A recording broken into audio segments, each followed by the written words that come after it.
चुनांचा वहाँ बाहम कहने लगे कि क्या हम ऐसे दो शख्सों पर, दो शख्स कौन है? मूसा अलैहिस्सलाम, हारून अलैहिस्सलाम, समझ में आया?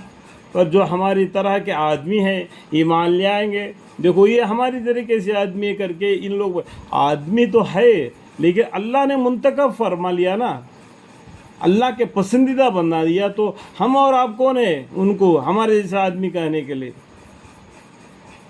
ये जो हमारी तरह के आदमी है ईमान ले आवे, हालांकि उनके कौम के लोग तो खुद हमारे ज़ेर हुक्म है, यानी बनी इसराइल को उसने अपने खिदमत गुजारी के लिए रख लिया था और उन पर हुक्मरानी चलाता था। अल्लाह ताला को ये मंजूर नहीं था कि बनी इसराइल को उनसे आज़ाद करे और उनको आजमाए, ठीक है।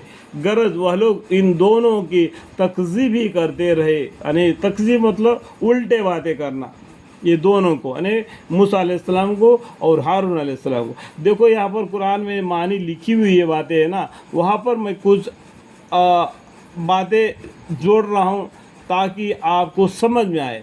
अल्लाह मेरी गलती को माफ़ फरमाए, समझाने के तौर पर कह रहा हूँ, ये मानी कह रहा हूँ, अरबी अल्फाज में मैं नहीं जा रहा हूँ। अरबी अल्फाज है जो अल्लाह की तरफ से नाजिल हो गए, उसमें हम कुछ भी बोल नहीं सकते, लेकिन वो मानी जो लिखा हुआ है ना, इंसान ने लिखा हुआ है। इसलिए मैं आपको समझाने के लिए, समझ में आने के लिए कुछ बातें मिला के बता रहा हूँ ताकि समझ में आए आसानी से, ठीक है। बस हलाक किए गए और उनके हलाक होने के बाद यानी तकज़ीब करते रहने के उल्टे जवाब देते रहे, तो अल्लाह ताला ने उनको हलाक कर दिया। कैसा हलाक कर दिया आपको तो मालूम है कि फ़िरौन को किस तरीके से और उनके लश्कर को दरिया में डुबा दिया।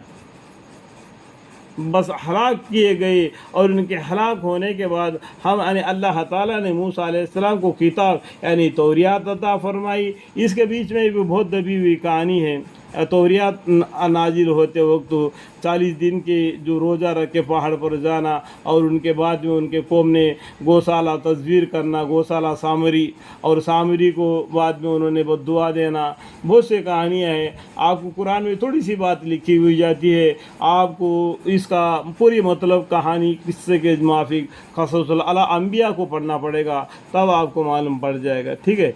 तो यानी तौरात अता फरमाई ताकि इसके ज़रिए से वह लोग हिदायत पावे, यानी तौरात के साथ वो ईमान लाए और तौरात में जिस तरीके से अल्लाह ताला ने बताया उस तरीके से अमल करे, जिस तरीके आज हमारे लिए कुरान है और बाकी सब किताबें रख दो अलग।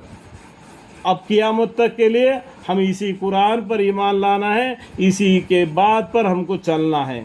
पैगम्बर सल्लल्लाहु अलैहि वसल्लम को तौर तरीका अतीउल्लाह व अतीउर रसूल। और इसके बीच में ईसा अलैहिस्सलाम क़यामत से पहले आएंगे तो नया कौम लेके नहीं आएंगे, वो भी आके दुनिया में कलमा पढ़ेंगे, ला इलाहा इल्लल्लाह मुहम्मदुर रसूलुल्लाह सल्लल्लाहु अलैहि वसल्लम। अल्लाह ताला हमें और आपको समझने की तौफीक अता फरमाए, आमीन।